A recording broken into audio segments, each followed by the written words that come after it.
رب اشرح لي صدري ويسر لي أمري واحلل عقدة من لساني يفقه قولي۔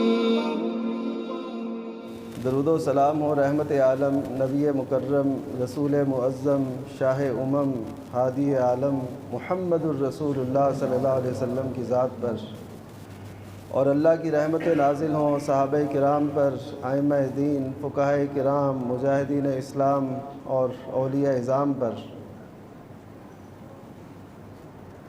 بخشش کا مہینہ ہمارے سروں پر سایہ فگن ہے، تو آج اسی بخشش پہ ہی، اللہ تعالیٰ کی مغفرت پہ ہی کچھ باتیں عرض کرنی ہے۔ اللہ تعالیٰ ہم سب کو اپنی بخشش نصیب فرما دے۔ کیا ہی خوش نصیبی ہوگی ہماری کہ رمضان کی ان ساعتوں میں ہم اپنے پچھلے زندگی بھر کے گناہوں کو معاف کروا لیں۔ یہ بہت بڑی سعادت ہوگی، اور رمضان کا جو مقصد ہے ایسے سمجھیں کہ وہ ہم حاصل کر پائیں گے اگر ایسا ہو جائے، اور یہ کوئی بعید نہیں۔ اللہ تعالیٰ نے قرآن مجید کے اندر مغفرت کے جو مختلف اسالیب بیان کیے ہیں، جو مختلف طریقے ابھارنے کے، کہ آؤ بخشش کی طرف، دوڑ لگا دو بخشش کی طرف، ایک دوسرے سے آگے بڑھو بخشش اور مغفرت اور رحمت کی طرف، جو اسلوب ہیں ان پہ ہم غور کرتے ہیں کہ کیسے کیسے اللہ تعالیٰ نے ہمیں سمجھایا ہے کہ چلیں کسی طریقے سے کوئی بات بھی بندے کے ذہن میں بیٹھ جائے تو وہ اپنے گناہوں کا بوجھ اتار دے۔ ضرورت ہماری تھی، لیکن لگتا ایسے ہے کہ ہمارا خالق ہم سے زیادہ اس معاملے میں ہمارا ساتھ دینے کے لیے تیار ہے کہ آؤ صحیح کسی طریقے سے۔ تو پھر ہماری بڑی غفلت اور محرومی شمار ہوگی کہ اگر ہم اس رب غفور سے اپنے گناہوں کی بخشش نہ کروا لیں، پھر تو بہت بڑی محرومی ہماری ہوگی۔ تو اس میں پہلے تو اللہ تعالیٰ نے یہ بیان فرمایا ہے کہ ان ربک واسع المغفرہ، کہ بے شک آپ کا رب بہت ہی وسیع مغفرت والا ہے۔ اتنی وسیع مغفرت ہے اس کی کہ اگر کوئی زمین بھر کے بھی گناہ لے کے آئے، حدیث قدسی ہے کہ جو زمین بھر کے گناہ لے کے آئے، یا ابن آدم ان لقیتنی بقراب الارض خطیئۃ، اے ابن آدم اگر زمین بھر کے تو گناہ لے کے آئے گا نا، مجھ سے جب ملے گا تب تیرے اتنے گناہ ہوں گے تو میں تجھے اس سے زیادہ مغفرت لے کے ملوں گا۔ اور یہ آدم کے ہر بیٹے کو یہ اللہ تعالیٰ کا یہ حکم، یہ پیشکش، یہ اس کے لیے موجود ہے، ہر بیٹے کے لیے۔ تو آپ اندازہ کریں کہ کتنی وسیع اللہ تعالیٰ کی رحمت اور بخشش۔ ہاں، اس حدیث کے اندر، یہ جو حدیث قدسی ہے، اس کے اندر ایک شرط اللہ تعالیٰ نے لگائی ہے، وہ کیا ہے؟ لا یشرک بی شیئا۔ باقی سارے گناہ تو معاف ہو جائیں گے، لیکن اگر شرک ہوا تو وہ معاف نہیں ہوگا۔ تو اس سے آپ شرک کی سنگینی کو بھی اپنے مد نظر رکھیے، اور اس کی جو باریک اور لطیف اور بڑی جو ہے نا ایسی صورتیں جو ہمارے معاشرے میں رائج ہیں جنہیں ہم نہیں سمجھتے، اس سے بھی اپنی جان ضرور چھڑائیے۔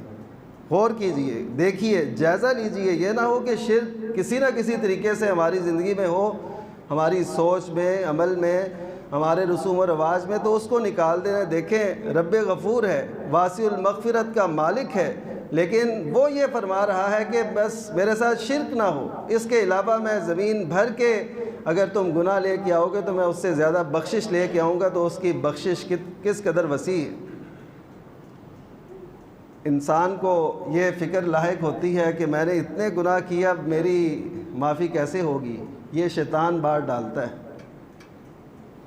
ہم نے اس کی طرف توجہ نہیں دینی، ہم نے یہ دیکھنا ہے کہ اس کی رحمت کتنی وسیع ہے، اس کی بخشش کا خزانہ وہ کس قدر کھلا ہوا ہے کہ وہ کبھی بندے کو یہ تانا بھی نہیں دیتا کہ تم نے تو یہ گناہ بھی کیا، یہ بھی کیا، یہ چھپ کے کیا، یہ ظاہری کیا، یہ اس سے کیا، یہ اس کے معاملے میں کیا، یہ میرے معاملے میں کیا۔ اللہ تو کوئی فہرست بھی لوگوں کے سامنے نہیں رکھتا، بس ندامت کے چند آنسو ہیں اور ندامت کی ایک فکر ہے کہ یا اللہ میں اپنے گناہوں پہ نادم ہوں۔ تو اس وجہ سے اللہ تعالیٰ زندگی بھر کے گناہوں کو معاف فرما دیتا ہے۔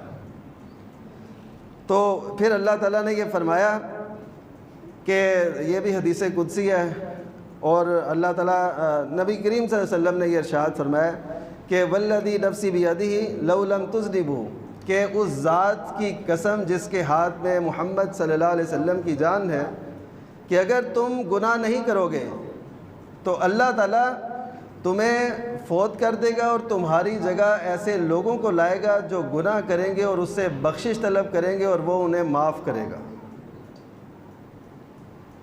یعنی گناہ ہم میں سے ہر ایک سے ہوتے ہیں، گناہ کی نوعیتیں مختلف ہیں، کوئی یہ نہیں کہہ سکتا کہ مجھ سے گناہ نہیں ہوتے، بڑے بڑے گناہ ہو جاتے ہیں اور انسان کو پتہ بھی نہیں چلتا، لاشعوری میں بھی ہو جاتے ہیں، عدم علم کی وجہ سے بھی ہو جاتے ہیں، جان بوجھ کے بھی ہو جاتے ہیں، آنن فانن بھی ہو جاتے ہیں، خطاً بھی ہو جاتے ہیں، اور کسی صورتحال میں پھنسے ہوئے بھی گناہ سرزد ہو جاتے ہیں۔ تو یہ ساری گناہ کی کیفیات ہیں۔ مثلاً کوئی اس گناہ میں بھی شریک ہو سکتا ہے، یہ ایک جرم ہے کہ کوئی شادی نہیں کرا رہا، وہ کہتا ہے جی بس یہ اس جھنجھٹ میں ہم نے کیا پڑھنا ہے۔ یہ بظاہر تو وہ کہہ رہا ہے کہ یہ ایک جھنجھٹ ہے، لیکن دوسری طرف نبی کریم صلی اللہ علیہ وسلم کا واضح فرمان ہے کہ فمن راغب عن سنتی فلیس منی، کہ جس نے اس میری سنت سے بے رغبتی کی، اس کو اختیار نہ کیا، تو اس کا مجھ سے تعلق نہیں ہے۔ یہ تعلق کو توڑا جو گیا ہے، یہ تنبیہ کے لیے، یہ نہیں کہ وہ امت مسلمہ سے خارج ہو جاتا ہے، لیکن اتنی تو تنبیہ ہے نا کہ کائنات کے امام محمد الرسول اللہ صلی اللہ علیہ وسلم یہ فرمائیں کہ اس کا مجھ سے تعلق نہیں ہے، اور وہ کہے جی میں اس جھنجھٹ میں پڑھنا نہیں چاہتا۔ یہ امت کی اور امت کے قائد محمد الرسول اللہ صلی اللہ علیہ وسلم کی تعلیمات میں فرق ہے، ایسا نہیں ہونا چاہیے۔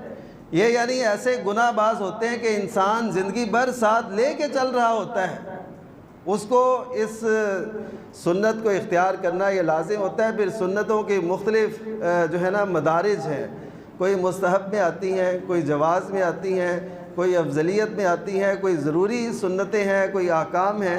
تو ہم دیکھیے صبح و شام پتہ نہیں اتنی کیسی سنتیں ہم چھوڑ دیتے ہوں گے، کوئی ضروری ہوں گی ہم ان کو اختیار نہیں کرتے ہوں گے، اور ہمیں یہ بھی جاننا چاہیے کہ کون کون سی ضروری ہے تاکہ ہم اس پہ عمل پیرا ہوں، ان کو اختیار کریں اور ان گناہوں سے اپنا دامن بچائیں۔ تو گناہ ہم میں سے ہر ایک سے سرزد ہوتے ہیں، کوئی یہ نہیں کہہ سکتا کہ میں گناہ سے بری ہوں یا گناہ مجھ سے نہیں ہوتے، یہ تو ممکن نہیں ہے۔ تو اب اللہ تعالیٰ سے بخشش اور معافی ہم نے طلب کرنی ہے، تو اس میں اللہ تعالیٰ کی وسیع مغفرت اور بخشش پہ ہماری نظر ضرور ہونی چاہیے ہمیشہ کے لیے۔ جتنے بھی کسی نے گناہ کیے ہوں وہ اپنے گناہوں سے زیادہ اللہ تعالیٰ کی رحمت کو سمجھے، وہ رحمت جس کو اللہ تعالیٰ نے اپنے پاس کے لکھوایا ہوا ہے عرش پر۔ وہ کیا لکھوایا ہے کہ ان رحمتی غلبت علی غضبی، کہ میری رحمت میرے غضب پر غالب ہے۔ پھر اللہ تعالیٰ نے قرآن مجید کے اندر اور نبی کریم صلی اللہ علیہ وسلم نے حدیث مبارکہ کے اندر اللہ تعالیٰ کی ایسی بہت سی صفات کا تذکرہ کیا ہے جس کا تعلق انسانوں کی بخشش سے ہے، جس کا تعلق انسانوں کے گناہ کے معاف کرنے سے ہے۔ یعنی بہت سی صفات ایسی اللہ تعالیٰ نے بیان فرمائی ہیں، جیسے الرحمن ہے، یہ اللہ تعالیٰ کی رحمت کو اس قدر شامل ہے کہ کوئی بھی ہمارا گناہ اللہ تعالیٰ کی رحمت کے بغیر معاف نہیں ہو سکتا۔ اسی لیے اللہ تعالیٰ نے قرآن مجید میں یہ حکم فرمایا ہے کہ اے نبی صلی اللہ علیہ وسلم انہیں بتا دیجئے انی انا الغفور الرحیم، کہ بے شک میں گناہوں کو بہت زیادہ بخشنے والا اور رحم کرنے والا ہوں۔ یعنی یہ جو ہمارے گناہ معاف ہوتے ہیں یہ اس رحمت کی وجہ سے معاف ہوتے ہیں جس کو اللہ تعالیٰ نے اپنے اوپر لازم قرار دیا ہے۔ اگر یہ رحمت نہ ہوتی تو خود قرآن مجید کہتا ہے کہ ما ترک علی ظہرہا من دابہ، تو پھر کوئی بھی چلنے پھرنے والا اس زمین پر باقی نہ بچتا۔ یہ اس کی رحمت ہے کہ وہ ہمارے گناہوں پہ پردے بھی ڈالتا ہے، ہمارے گناہوں کو معاف بھی فرماتا ہے۔ اور نبی کریم صلی اللہ علیہ وسلم کے ارشاد کی روشنی میں آپ نے فرمایا کل امتی معافن الا المجاہرین، کہ میری ساری امت کو معاف کر دیا جاتا ہے، لیکن جو مجاہر ہیں ان کو معاف نہیں کیا جاتا۔ مجاہر کسے کہتے ہیں؟ جو اپنے گناہوں کا اظہار کرتا ہے، یعنی اللہ تعالیٰ نے اس کے گناہوں پہ پردے ڈالے، یہ اٹھتا ہے، یہ اپنی فیس بک پہ، اپنے سوشل میڈیا پہ یا لوگوں کے سامنے اس کا اظہار کرتا ہے کہ میں نے یہ کارنامہ انجام دیا ہے۔ تو اس سے کیا ہوتا ہے کہ معاشرے کے اندر گناہ پھیلتا ہے، لوگوں کو اس گناہ کی نوعیت کا پتہ چلتا ہے۔ اس میں ان لوگوں کو بھی ضرور دیکھ لینا چاہیے جو یہ خبریں نشر کرتے ہیں اور ایسی بےہودگی کی باتیں وہ معاشرے کے اندر پھیلاتے ہیں، تو اس سے اللہ تعالیٰ معافی نہیں دیتا۔ کیوں کہ اللہ تعالیٰ نے تو اس کے گناہوں پہ پردہ ڈالا، اس نے تنہائی میں وہ گناہ کیا، لیکن یہ اس گناہ کا اظہار لوگوں کے سامنے کر رہا ہے، تو ایسے لوگوں کو اللہ تعالیٰ معاف نہیں کرتا، کیونکہ گناہ کی ترویج سے گناہ کو شہ ملتی ہے، معاشرے کے اندر اس کے مختلف پہلو لوگوں کے سامنے آتے ہیں کہ یہ بھی ہو سکتا ہے، ایسا بھی ممکن ہے۔ تو اس وجہ سے گناہوں کا اظہار کرنا لوگوں کے سامنے یہ اچھا نہیں ہے۔ نبی کریم صلی اللہ علیہ وسلم نے یہ فرمایا کہ مجاہر جو اپنے گناہوں کا اظہار کرنے والے ان کی بخشش نہیں ہوتی۔ اسی طرح اللہ تعالیٰ نے الغافر، الغفور، غافر گناہوں کو بخشنے والا، الغفور گناہوں کو بہت زیادہ بخشنے والا، التواب توبہ کو بہت زیادہ قبول کرنے والا، الرحمن الرحیم، یعنی یہ بہت سی صفات ایسی ہیں جو قرآن مجید میں ذکر فرمائی جن کا تعلق گناہوں کی بخشش سے ہے۔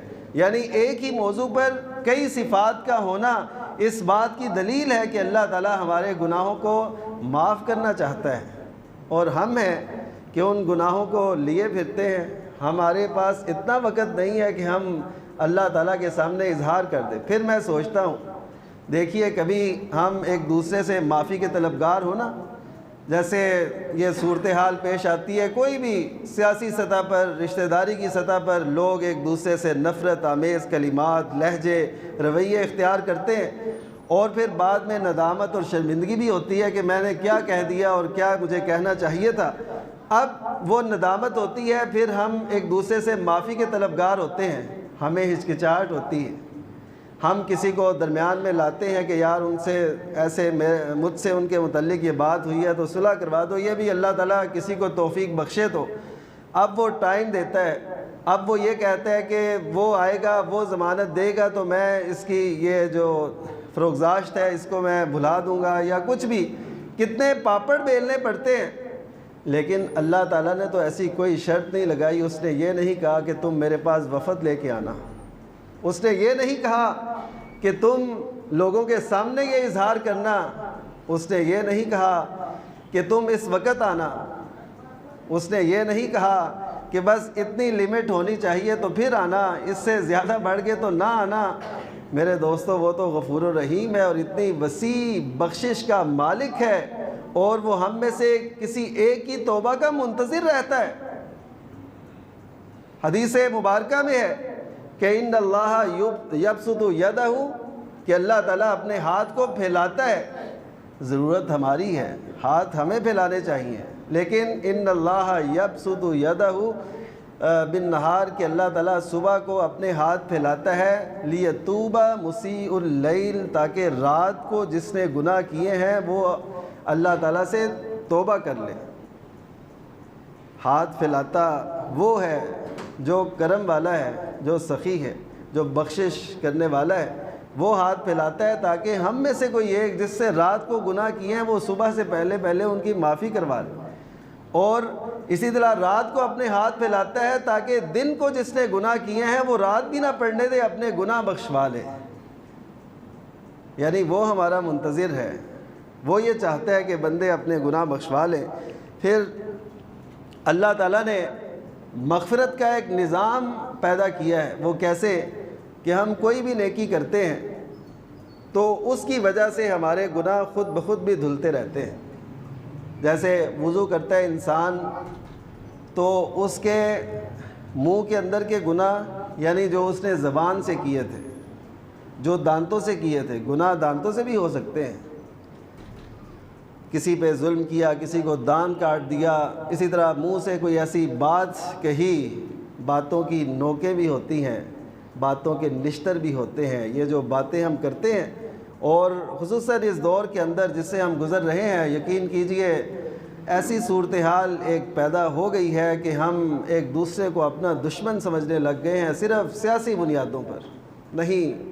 پیار اور محبت رکھیے، نقطہ نظر مختلف ہو سکتا ہے، تو یہ جو باتیں ہم کرتے ہیں ان کے گناہ دھل جاتے ہیں۔ جب ہم کان میں جو مسح کرتے ہیں، کان کا جو کان کے گناہ ہوتے ہیں وہ دھل جاتے ہیں۔ ناک میں جب پانی ڈالتے ہیں تو اس کے گناہ وہ دھل جاتے ہیں۔ آپ کہیں گے اس میں کون سا، ناک سے کون سا گناہ ہوتا ہے؟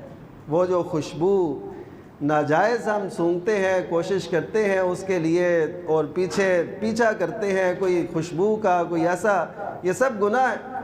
تو یہ ہمارے لیے اللہ تعالیٰ نے ایک خودکار نظام بنایا ہے، اور اس کا ضابطہ قرآن مجید کے اندر بیان فرما دیا کہ ان الحسنات یذھبن السیئات، کہ نیکیاں برائیوں کو لے جاتی ہیں۔ ایسے سمجھیں کہ برائیوں کا ڈھیر ہے اور نیکیاں ایک کرین ہے جو اس سب کو لے کے ایک طرف کنارے پہ لگا دیتی ہیں، اس کو دھو دیتی ہیں، ختم کر دیتی ہیں۔ تو یہ اللہ تعالیٰ نے ایک نظام بنایا۔ نبی صلی اللہ علیہ وسلم کی خدمت میں ایک صحابی آئے، ان سے ایک گناہ ہوا تھا، تو انہوں نے آ کے عرض کی، نبی کریم صلی اللہ علیہ وسلم نے جواب نہ دیا۔ اس کے بعد انہوں نے نماز پڑھی ساتھ، تو آپ نے فرمایا کہ وہ کون ہے جس نے آ کے یہ گزارش کی تھی گناہ کی بخشش کی؟ تو اس صحابی نے عرض کی کہ میں نے۔ تو آپ نے فرمایا تم نے ہمارے ساتھ نماز پڑھی ہے، اس کی وجہ سے اللہ تعالیٰ نے تمہارا وہ گناہ معاف فرما دیا ہے۔ ہم جو ہر جمعے کے اندر ایک آیت مبارکہ سنتے ہیں، اس میں یہ الفاظ ہیں وَمَن يُطِعِ اللَّهَ وَرَسُولَهُ، کہ جو کوئی اللہ کی اور رسول صلی اللہ علیہ وسلم کی اطاعت کرتا ہے تو اس کا نتیجہ کیا نکلتا ہے؟ یغفر لکم ذنوبکم، اطاعت تم کرتے ہو تو تمہارے گناہ اللہ تعالیٰ خود بخود معاف فرما دیتا ہے۔ وہ کتنا غفور ہے، وہ کتنا رحم کرنے والا ہے۔ ہمیں اس کی اس رحمت کی، اس بخشش کی صفت کی قدر اس لیے نہیں ہے کہ ہمارے سامنے کوئی ایسا کھاتا نہیں آتا کہ ہمیں پتہ چل جائے کہ اتنے ہمارے گناہ تھے وہ معاف ہو گئے ہیں اور اتنا بیلنس باقی ہے اور یہ ہے ایسا ہے۔ ہاں، یہ بندے کا جب اللہ کی طرف دل لگنے لگ جائے، جب رمضان کے روزوں کا لطف آئے، جب آپ تراویحوں میں کھڑے ہوں تو آپ کا دل چاہے کہ اور پڑھا جائے، جب آپ کے دل میں نیکی کی جستجو پیدا ہو، جب آپ کو ایک شوق اور بلبلہ اس نیکی سے ملے اور ایسی کیفیات پیدا ہوں، تو سمجھ لیں کہ وہ گناہوں کا بوجھ اترتا چلا جا رہا ہے اور میں رب کے قریب ہوتا چلا جا رہا ہوں۔ یہ گناہ ہی ہیں جو ہمیں کھینچ کے رکھتے ہیں زمین کی طرف۔ یہ گناہوں سے ہم ہلکے ہوں تو ہم اڑ اڑ کے اللہ تعالیٰ کے قریب پہنچے، یقین کیجیے۔ تو گناہوں کو اپنے آپ سے دور کرنے کا ایک تصور قائم کیجیے۔ رمضان، یہ روزے، یہ قرآن مجید، یہ رات کا قیام، یہ لیلۃ القدر، یہ سب کچھ ان کی حدیث میں جتنی وضاحت آئی ہے سب میں یہ بات موجود ہے کہ اس کی وجہ سے تمہارے گناہ معاف ہو جاتے ہیں۔ تو یہ خودکار نظام اللہ تعالیٰ نے فرمایا۔ اسی طرح اللہ تعالیٰ نے دعائیں سکھائیں۔ پہلے شخص اس دھرتی کے آدم علیہ السلام، ان کو اللہ تعالیٰ نے جو بالکل ابتدائی چیزیں سکھائی تھیں، نام سکھائے تھے کہ فلاں چیز کا فلاں نام ہے، اور اس کو فرشتوں کے سامنے پیش کیا، فرشتے نہ بتا سکے تو اللہ تعالیٰ نے اپنی حکمت کا اظہار کیا۔ دوسری جو چیز تھی ان کو پابند کیا تھا۔ اسی طرح ہمیں بھی اللہ تعالیٰ بہت سی چیزیں سکھاتا ہے۔ ہم جو سیکھتے ہیں نا، میں نے یہ ڈگری حاصل کی ہے، میں نے یہ کیا ہے، یہ وہی ہے جو اللہ تعالیٰ ہمیں سکھاتا ہے۔ وہ توفیق نہ دے تو ایسے ہی جسم و دماغ کے مالک، وہ آپ کو پتہ ہے کیسی کیسی باتیں اور کیسی کیسی چیزیں کرتے ہیں، ان کی اللہ تعالیٰ نے وہ صلاحیت نہیں رکھی ہوتی۔ یہ صلاحیت دینے والی ذات اللہ تعالیٰ کی ہے۔ تو اللہ تعالیٰ نے آدم علیہ السلام کو اس بات کا پابند کیا تھا کہ پوری جنت آپ کے لیے ہے، یہ سب کچھ آپ کے لیے ہے، لیکن ایک درخت کے پاس نہیں جانا۔ وَلَا تَقْرَبَا هَذِهِ الشَّجَرَةَ، اس درخت کے قریب نہ جانا۔ ہمارے لیے بھی اللہ تعالیٰ نے ہر چیز حلال قرار دی، اور بہت سی چیزیں، بہت سے نظام، بہت سے معیشت کے، روزگار کے وسائل وہ حلال قرار دیے۔ ہم سب حلال کو چھوڑ کے ایک حرام کی طرف آگے آتے ہیں۔ حرام میں زیادہ شیطان نے ہمارے لیے مزین کیا ہوتا ہے۔ جائز کو چھوڑ کے ناجائز کی طرف آنا، یہ ہماری فطرت کے اندر شامل ہے۔ تو اس وجہ سے اللہ تعالیٰ نے دوسری پابندی یہ آدم علیہ السلام پہ لگائی کہ آپ نے اس درخت کے قریب۔ اور تیسری جو بات سکھائی، فَتَلَقَّى آدَمُ مِن رَبِّهِ كَلِمَاتٍ، کہ اللہ تعالیٰ نے آدم علیہ السلام کو یہ کلمات سکھائے. وہ کلمات کیا تھے؟ ربنا ظلمنا انفسنا، اے ہمارے رب ہم نے اپنے آپ پہ ظلم کیا ہے، ہم نے اپنے آپ پہ ظلم کیا ہے. وَإِن لَّمْ تَغْفِرْ لَنَا، اور اگر تو نے ہمیں نہ بخشا، ہم پہ رحم نہ کیا، لَنَكُونَنَّ مِنَ الْخَاسِرِينَ، تو ہم خسارہ اٹھانے والوں میں سے ہو جائیں گے. آدم علیہ السلام کو یہ دعا سکھائی. سیدنا موسیٰ علیہ السلام کی دعا اللہ تعالیٰ نے قرآن مجید کے اندر ذکر کی. رب اغفر لی ولی، اے اللہ مجھے اور میرے بھائی کو معاف فرما دے. یعنی انبیاء کرام علیہ السلام کی دعائیں اللہ تعالیٰ نے قرآن مجید کے اندر بیان فرمائی. سیدنا ابراہیم علیہ السلام اپنے رب کا تعارف کرتے ہوئے یہ فرما رہے ہیں کہ اس ذات سے میں امید رکھتا ہوں کہ ان یغفر لی خطیئتی یوم الدین، کہ وہ قیامت کے دن میری خطاؤں کو معاف فرما دے گا. یہ انبیاء کرام علیہ السلام ہے جو معصوم ہے، وہ یہ دعائیں اور التجائیں کر رہے ہیں، اور اللہ تعالیٰ نے قرآن مجید کے اندر یہ ذکر فرمائی ہے. اس لیے نہیں کہ ہم صرف سبق کے لیے یاد کریں کہ یہ سیدنا یوسف کی دعا تھی، یہ سیدنا ابراہیم کی دعا تھی، یہ سیدنا موسیٰ کی دعا تھی، بلکہ اس لیے کہ اگر وہ جلیل القدر ہستیاں اللہ تعالیٰ سے اپنے گناہوں کی معافی اور بخشش طلب کر رہی ہیں تو مجھے اور آپ کو تو بہت زیادہ ضرورت ہے. ہم تو سراپا خطا ہیں، ہماری تو صبح و شام وہ خطاؤں میں گزرتی ہے، اللہ کی نافرمانیوں میں گزرتی ہے. تو ہمیں تو بہت زیادہ بخشش مانگنی چاہیے، بخشش طلب کرنی چاہیے، لیکن ہم اسی طرح بے رخی سے اور غفلت سے اپنے زندگی کے دن گزار رہے ہیں. پھر اسی طرح اللہ تعالیٰ نے فرشتوں کو مقرر کیا ہے کہ وہ دعائیں مانگتے ہیں ہماری بخشش کی. اس پوری کائنات پر سب سے بڑی جو مخلوق ہے اللہ تعالیٰ کی وہ ہے عرش. عرش اتنا وسیع ہے کہ یہ زمین و آسمان، یہ 7 آسمان جس کی جو ہے نا کنارے تک ہم ابھی تک نہیں پہنچ پائے. سائنس کی پوری ترقی کے باوجود کوئی یہ نہیں کہہ سکتا کہ یہاں پہ اس کائنات کا کنارہ ہے اور یہ آسمان ختم ہے، نہیں کہہ سکتا. اس آسمان کے نیچے اتنی بڑی بڑی کہکشائیں ہیں کہ ہم تصور نہیں کر سکتے، اتنی بڑی بڑی. یہ چاند، ستارے، یہ سورج ان کے مقابلے میں تو نظر بھی نہیں آتے، اتنی بڑی بڑی کہکشائیں موجود ہیں. تو یہ سارے آسمان ملا دیے جائے، ان کو یعنی ایسے پھیلا دیا جائے، وہ سارے آسمان اللہ تعالیٰ کے عرش کے مقابلے میں ایسے ہیں جیسے ایک وسیع و عریض میدان میں ایک چھوٹا سا رنگ پڑا ہو. یہ جس تک سائنس پہنچی وہ یہ ہے. اور وہ عرش اتنا وسیع ہے کہ عرش کے سامنے یہ سب کچھ ایسے معمولی سے ایک رنگ پڑا نظر آتا ہے ایک وسیع و عریض میدان کے اندر.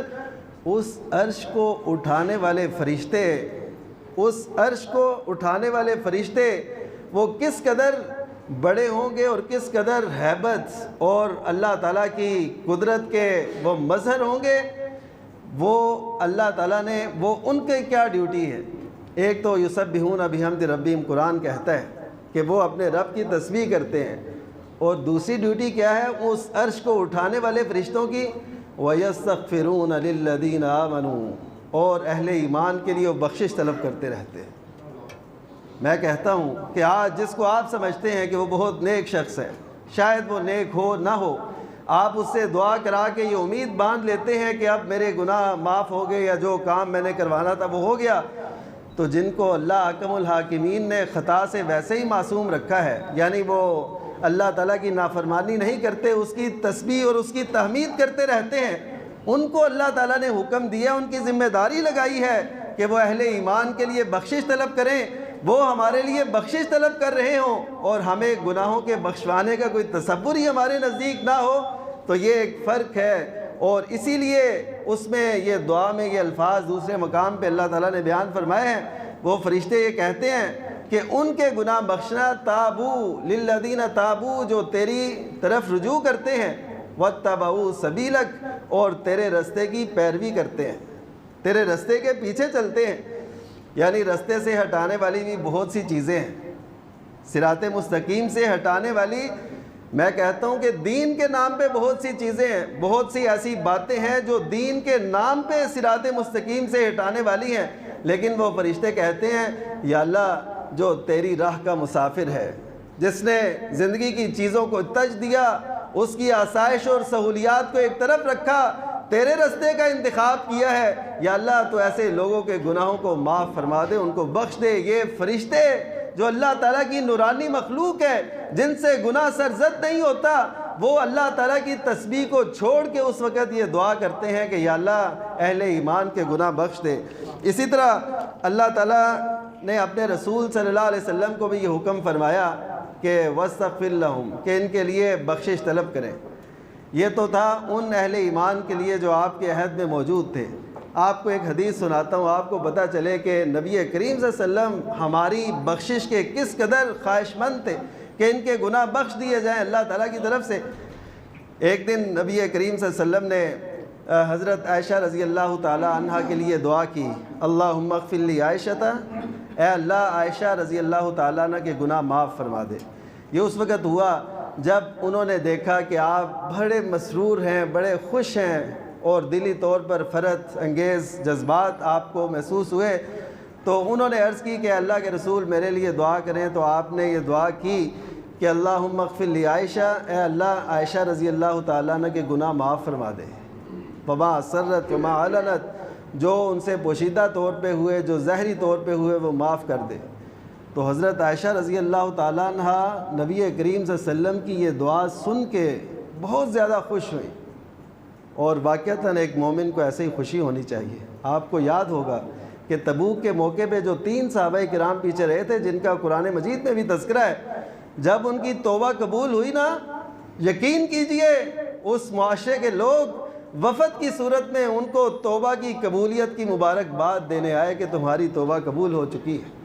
ان کو دراصل پتہ تھا کہ توبہ کیا ہوتی ہے، ان کو پتہ تھا کہ گناہوں کی بخشش کیا ہوتی ہے اور گناہوں میں ڈوبے رہنے کے کیا نقصانات ہوتے ہیں۔ وہ تو اتنے خوش تھے۔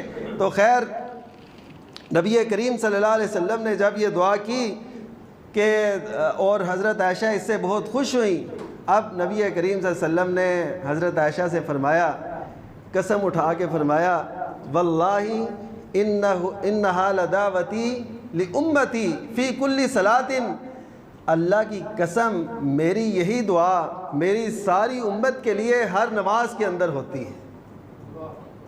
آپ اور میں اس نبی کے امتی ہیں جس نے ہمیں یہ شوق دلائے کہ ہر نماز کے اندر ہم نے شاید ہر نماز کے اندر اپنے والدین کو بھی یاد نہ رکھا ہو، ہر نماز کے اندر شاید ہم اپنے اساتذہ کے لیے بھی دعا نہ کرتے ہوں، اپنے محسنوں کے لیے بھی دعا نہ کرتے ہوں، لیکن نبی کریم صلی اللہ علیہ وسلم قسم اٹھا کے فرماتے ہیں، اللہ کی قسم میری یہی دعا میری ساری امت کے لیے ہر نماز میں ہوتی ہے۔ میرے دوستو، میرا بھی آپ کا فرض بنتا ہے کہ ہم بھی یہ شعور رکھیں، اپنے اندر تصور قائم کریں کہ ہمارے گناہ بخشے جانے چاہیے، اور اللہ تعالیٰ بہت زیادہ غفور الرحیم ہے۔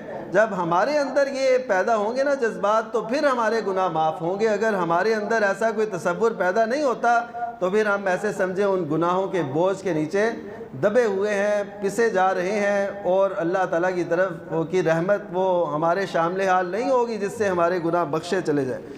اسی طرح اللہ تعالیٰ اب ہمیں یہ پکارتا ہے، قرآن مجید کے الفاظ ہیں، یدعوکم لیغفر لکم، کہ وہ تمہیں اللہ تعالیٰ تمہیں پکارتا ہے، اللہ تمہیں پکارتا ہے، اللہ تمہیں پکارتا ہے۔ یہ قرآن مجید کا اسلوب دیکھیے، کس لیے؟ کہ تمہارے گناہ بخش دے۔ جیسے میں نے حدیث بھی آپ کو سنائی، اور آسمان دنیا پہ اللہ تعالیٰ ہر سحر کو، یعنی تیسرے پہر رات کے آسمان دنیا پہ آ کے یہ فرماتا ہے، حل من مستغفر، کوئی ہے گناہوں کا بخشش کا طلبگار کہ گناہ بخشوانا چاہتا ہے، فاغفر لہ، تو میں اس کے گناہ معاف فرما دوں۔ تو وہ آسمان دنیا پہ آتا ہے، اور ہم اس وقت کو بالکل اہمیت نہیں دیتے، تو ہمیں گناہ بخشوانے کی جستجو کرنی ہے۔ اللہ تعالیٰ فرماتے ہیں کہ وہ اللہ تعالیٰ تمہیں پکارتا ہے کہ اپنے گناہ معاف فرما لو۔ ایسے سمجھ لیں کہ گلیوں میں، بازاروں میں، مسجدوں میں یہ اعلان ہو رہا ہے اللہ کی طرف سے، یدعوکم لیغفرکم، وہ تمہارے گناہوں کو تم سے دور کرنا چاہتا ہے۔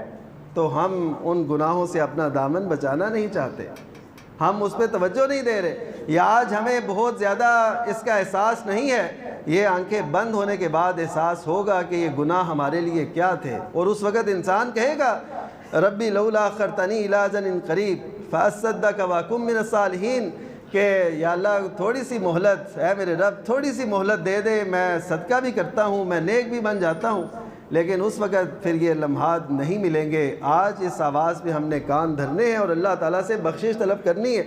پھر اسی طرح اللہ تعالیٰ ویسے ہی فرما دے کہ اللہ تعالیٰ تمہارے گناہ بخشنے والا ہے، جیسے بہت سے مقامات پہ اللہ نے فرمایا، لیکن اپنے حبیب سے فرمایا نبی عبادی انی انا الغفور الرحیم، اے پیغمبر صلی اللہ علیہ وسلم میرے بندوں کو آپ نے بتانا ہے، ان کو بتا دیجئے کہ میں یعنی اللہ تعالیٰ بہت زیادہ بخشنے والا اور بہت زیادہ رحم فرمانے والا ہے۔